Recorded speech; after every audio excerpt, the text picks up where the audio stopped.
Today I'm going to listen to another big name which I have been waiting and waiting for.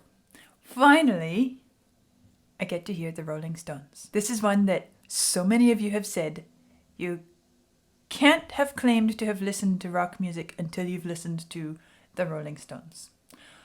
Well, here I am, and I'm going to spend a weekend listening to Rolling Stones. So, today is the very, very first, and it's a big name with a big reputation, and Vlad has some paragraphs here for me to read. Well, before I read them, let me just say that if you want to check out some other of the videos that I have, which I can't post here on YouTube, things that have issues with copyright or special series, etc., you can always check out my Ko-fi and Patreon pages. But now, let's go to Rolling Stones. The Rolling Stones are an English rock band formed in London in 1962. That's way back in the Beatles era, isn't it? Active for over 6 decades, they are one of the most popular and enduring bands of the rock era. In the early 1960s, the band pioneered the gritty, rhythmically driven sound that came to define hard rock. The Rolling Stones' estimated record sales of 200 million make them one of the best-selling music artists of all time. The band has won 3 Grammy Awards and a Grammy Lifetime Achievement Award. They were inducted into the Rock and Roll Hall of Fame in 1989 and the UK Music Hall of Fame in 2004. 2004? That seems like it was a long time coming. Billboard magazine and Rolling Stone have ranked the band as one of the greatest of all time. To have an idea about their live concerts, let's just say that when the Stones began to fill stadium-sized venues or larger, they ran into the problem of the audience no longer being able to see them. This was particularly the case when they performed a free concert for an estimated 1.5 million people in Rio de Janeiro on A Bigger Bang tour in 2006. The show required over 500 lights, hundreds of speakers, and a video screen almost 13 meters, that's 43 feet, in length.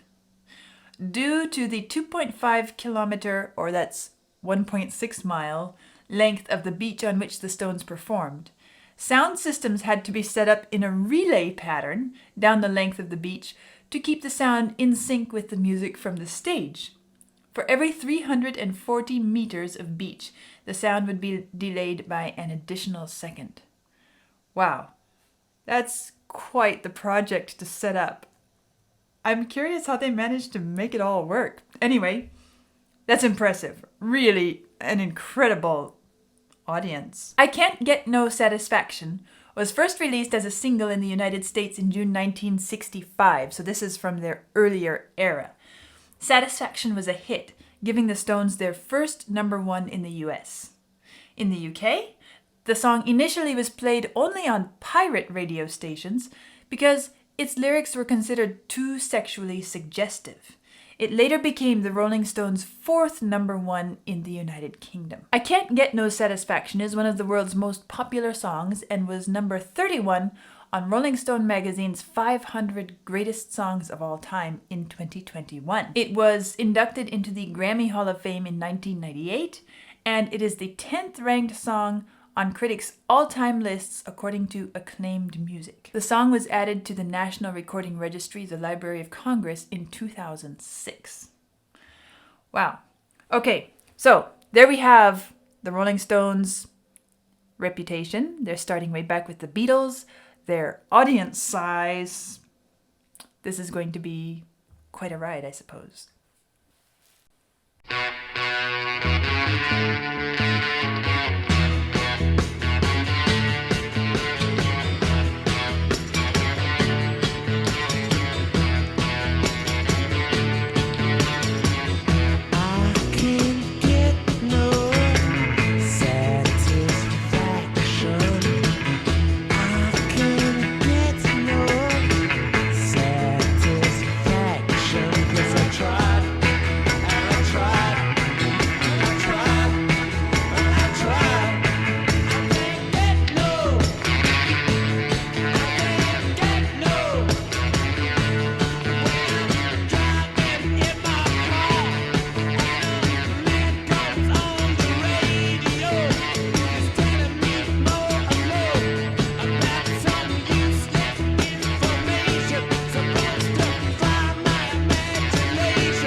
I was so interested to see what they did with that riff that played all the way through the song.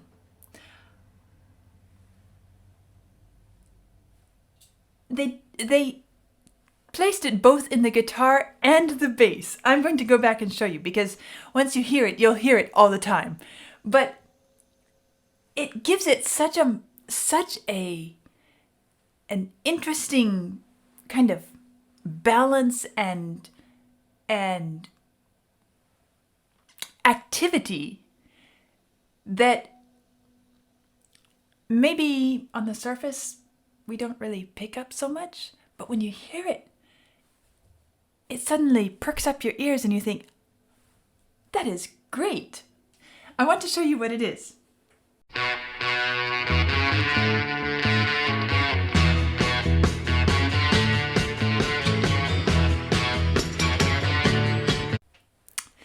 Listen to the guitar and the bass together.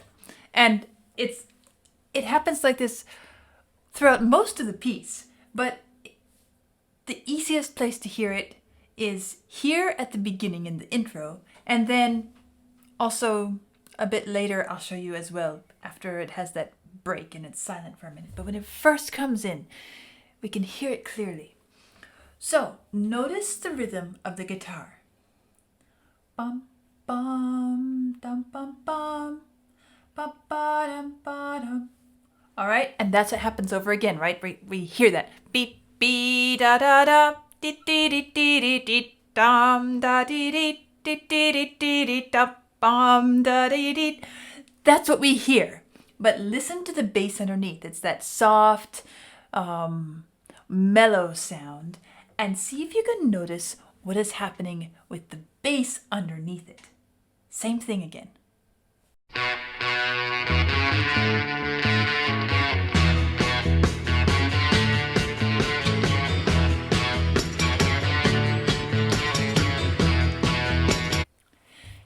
It's kind of the same. It's also different. It gives the effect. It kind of creates the illusion of a round, a canon.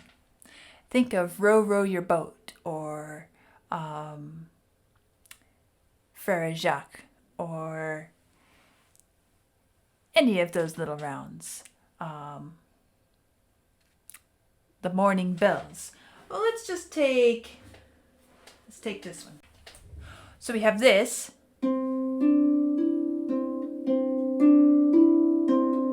And this goes on. And then we can have the same thing starting a bit later.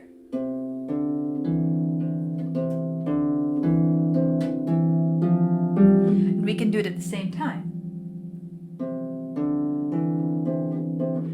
This one's going to go on.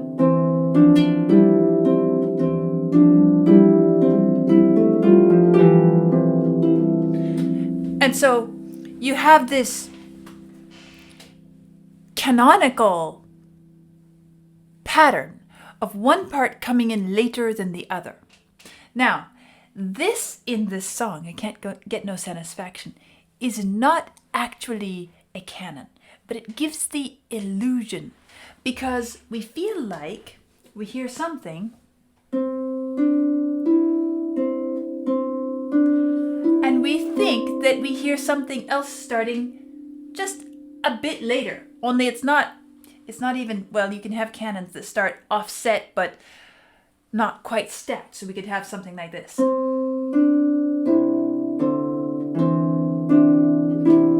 This is the effect that this creates. It's an illusion though, because when we dig into the rhythm itself and we start comparing, as well as the melody, the shape of the notes, we see that actually both patterns are starting in the same moment, but there's one little tweak which makes it have this feeling of one chasing the other. But before I show you what it is, listen again and notice how it sounds like the bass is chasing the guitar.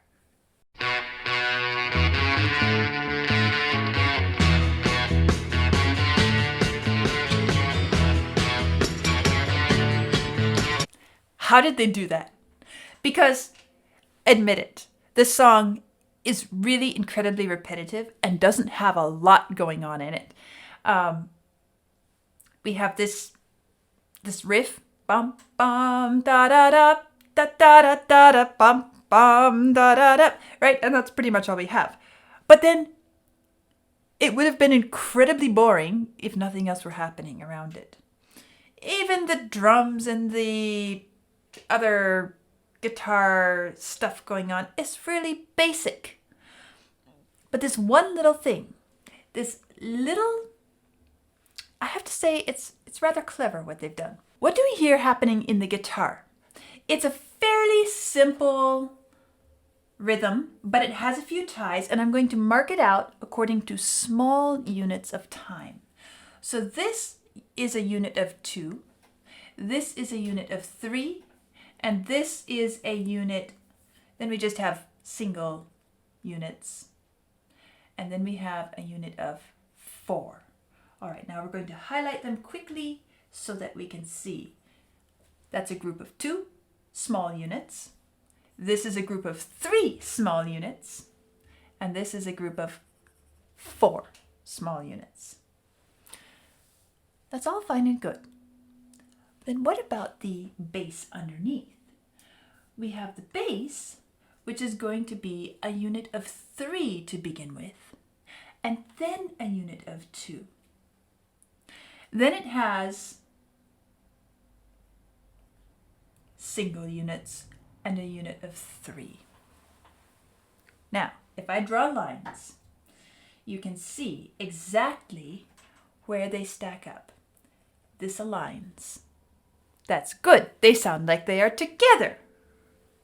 But then this one comes here. This one comes afterwards. Then we get to have these together.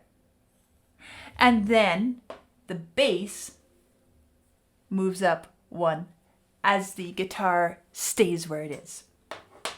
What happens is that this little trick of swapping out the units so that we have a 2 and a 3 crossed with a 3 and a 2. It gives us the illusion of different things happening, different things beginning at different points in time. Really, they're pretty much stacked up, and you can see, according to the yellow lines, that there are only a couple places where they're not strictly in sync with each other. But if you listen to what's happening between the two of them, and also because the bass ascends 1 more note, which makes us feel like it's finishing later than the guitar. We think that it has started later, and we think that it finishes later.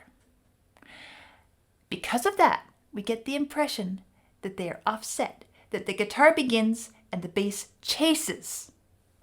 And if we weren't paying close attention, we could imagine they were even playing the exact same thing, just staggered. Listen to it closely.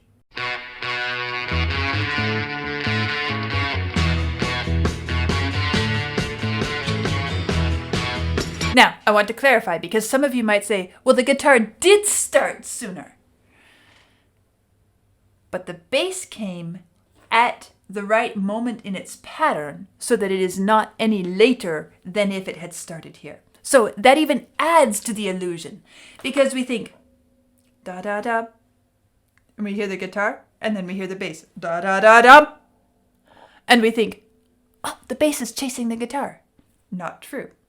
But it's just this wonderfully clever little switch that they did in the rhythm, which makes this suddenly interesting to listen to, if we want something interesting to listen to. Me, I like something interesting to listen to. I like it to be something that engages and holds my attention. I'm not the type to just like to hear something banging away and bang my head to it and be satisfied. Well, can't get no satisfaction. Anyway, fortunately for me, they put this little detail in here, or I would have been incredibly bored listening to it. But as it was, I was fascinated by how this really kept me listening, because the guitar was carrying on, and I was carried along by the guitar, and at the same time the bass was coming in behind and saying, "Hold on, don't leave me behind, don't leave me behind." That's the impression we got.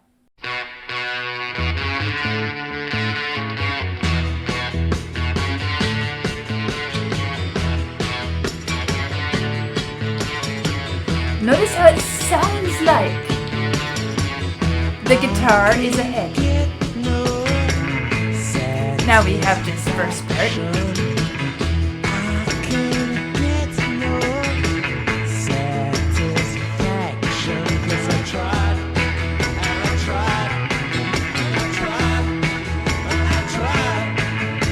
You can still hear the bass there.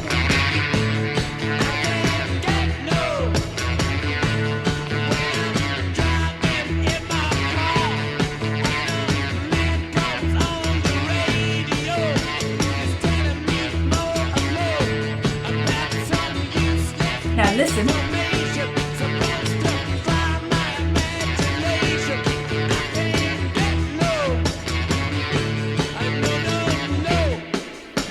You'll hear it again. Here.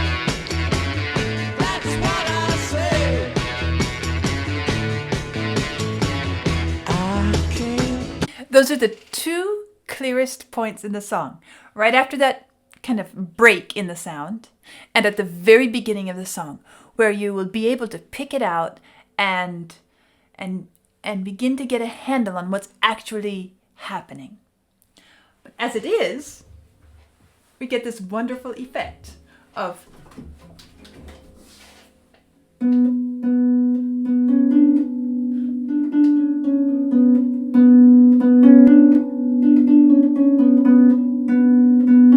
and underneath that we have the bass, which I'm going to go in slow motion so that you can watch and hear what's happening.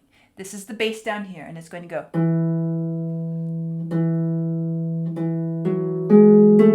And notice that it goes up 4 notes. Whereas this one only goes and stops there. So listen to what happens.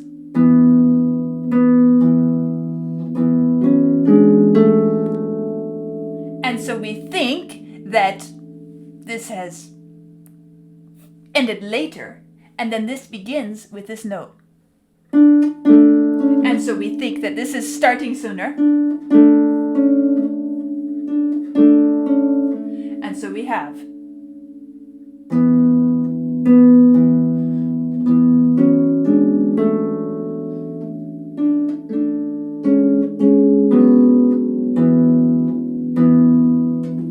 and so it goes. It's this tricky little thing, and if I were trying to play bass and guitar at the same time, well, I just tried it. It makes my brain go crazy for a few moments. If I were to practice it a few times, I'd get into the groove and be able to pull it off. But if you have a guitar, or if you have a piano, or some way of trying to do both at once, I dare you to try it. It's loads of fun. It is like trying to play around. So, to me, that is the most engaging, interesting part of this song. Okay, what about the rest of it? Well, yeah, it's kind of suggestive, sexually suggestive, although I guess I've heard some other songs in this whole experience that are more blatantly so. So I'm a bit surprised, but I guess this was back in the 60s, so kind of early for that sort of thing to be on public radio. And I remember some of you telling me that the Beatles had to find ways to get their innuendos and hints past the censors. And some of them were quite creative, right? So here, they didn't bother to try. So it took a while for it to get in the mainstream radio. But other than that, the other thing that fascinates me is comparing this, because this is from the 60s, and comparing this to the Beatles sound, because they were kind of contemporaries with each other. And it is very, very different.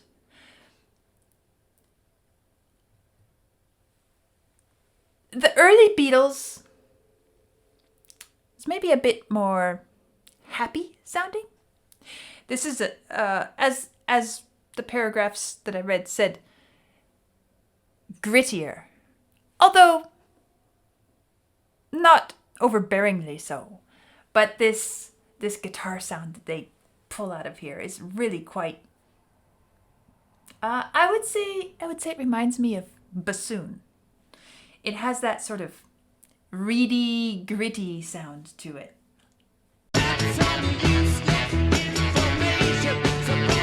Kind of a duck quacking sound, you know?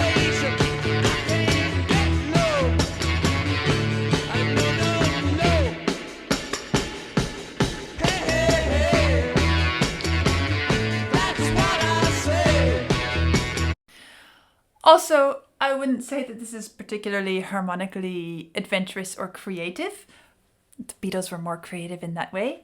And even the voices are okay. On this song, they don't stand out that much to me. But it does have this riff that grabs you, and because of the way the bass plays with it, it pulls you into it. And I suppose that must be one of the reasons that this became so successful. It was such a success because you can have an incredibly basic set of tools, set of building materials that you bring and you put together. And if you put them together incredibly well, with good attention to balance and how the overall effect is, you don't have to be elaborate. In fact, many times overdoing it destroys it. And for a song that is supposed to be something you just bang your head along with and get into and enjoy the feeling of it, this is pretty good. And especially as I'm thinking back to the 60s, when the Beatles were coming on the scene and some of the other early ones were coming. Let's see, who else was there? Bob Dylan, which I just listened to recently, and Janis Joplin, which I just listened to recently, and Jimi Hendrix, right? He was from that era too, and they all have such different sounds. I guess that's one of the things that I'm growing to appreciate about the 60s, is the variety. And of course, anytime a new genre is being developed, of course there's going to be a lot of variety, because each one comes with their own background and their own influence, and they are coming to create something from their own perspective. I love that. I love the fact that each one truly has its own voice. And here, the Rolling Stones also have their own voice, their own style, their own sound, their own way of expressing their own voice. And that's great. I can't say that I'm really crazy about this song for something to go on my listening list. But I'm not going to write them off yet, because I have a whole weekend of Rolling Stones, and I'm curious to see what comes next and compare to this one, and let's see how it goes. I'll see you soon.